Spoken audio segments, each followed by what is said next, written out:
my grandfather was not keen on Pakistanis, right? He was not fond of my friend just because he was Pakistani, and that's not funny. But what is funny, feel that tension, is that white racists don't understand the nuances of brown racists.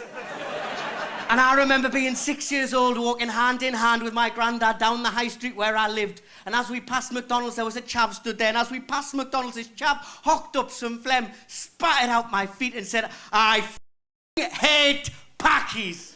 And without missing a step, my granddad dragged me along by the arm, looked this racist dead in his eyes and just went, not as much as me, and walked off.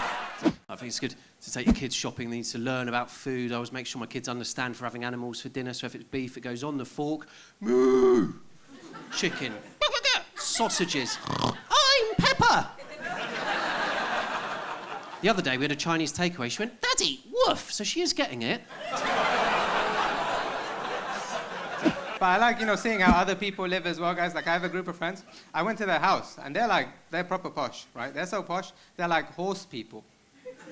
You guys know horse people? Like, they grew up around horses. They weren't raised by horses, right? No, one thing I noticed about these types of people, though, is they all look a little bit like horses, right? Not a lot, but just a little bit, When you're talking to them, they're all just a little bit like...